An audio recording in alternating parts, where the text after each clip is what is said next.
find a way to then, when you get to a point where you could reach back, you gotta reach back. You gotta give back. He went on to play football and graduate from UConn, and today he's a nationally recognized author and educator in Washington, D.C., seeking to encourage and motivate youth. Ladies and gentlemen, Mr. Glenn Mourning.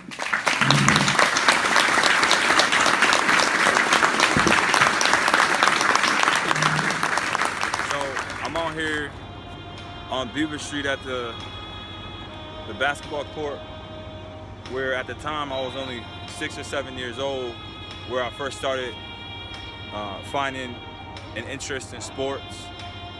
So I didn't really have a lot of time where I could actually do my thing and develop into an athlete as a resident at the Beaver Street housing community. But I know that there's some really deep history, some roots here. And right there, we was at London place, living in the basement at my grandma's crib. Then we moved right across the Ash place right here, across the parking lot. There used to be a big tree right there where everybody back in the day, all the old heads used to just kick it right there next to that stop sign. Back in the early 90s, it was real out here. And later on today, we're gonna be heading over to Broadview Middle School to speak to the 7th graders about the importance of not letting where you come from or what your circumstances are stop you from achieving your goals. I think the most important thing in life right now is to let young people know that we're not expecting you to be perfect, but we are expecting you to try your best and not to make excuses. Although sometimes those excuses are really real and you can feel them and they hurt.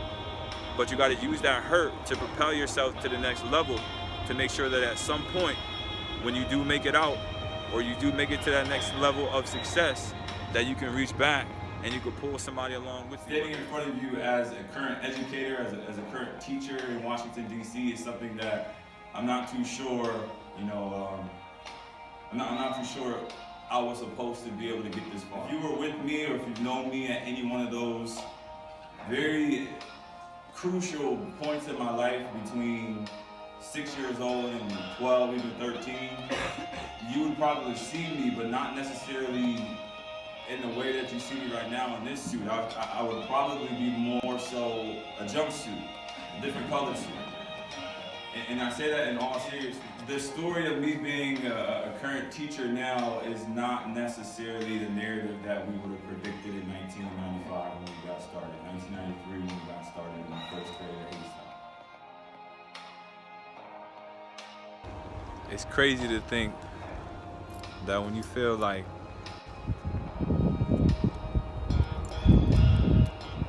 your back is just against the wall, everything is just against you. It's crazy to think that you can make it anywhere. Foundation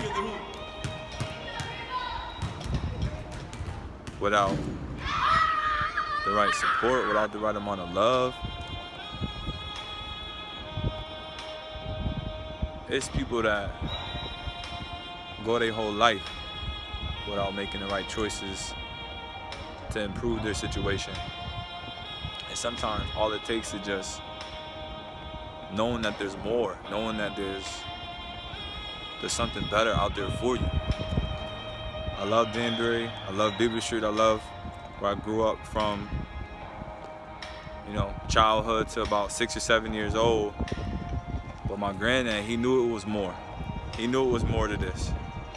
And his more was not monetary, his more was not financial, but it was giving. It was preaching the word. It was being a solid brother in the struggle of life for the next generation.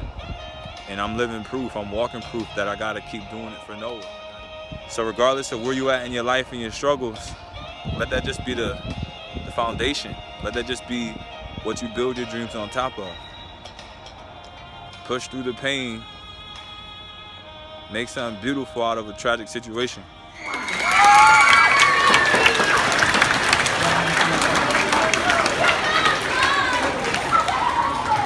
Good morning, Broadview.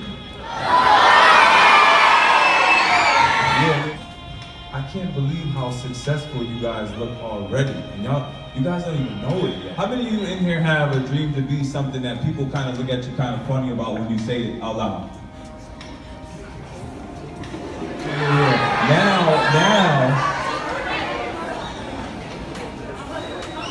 Now I feel like I'm back at home.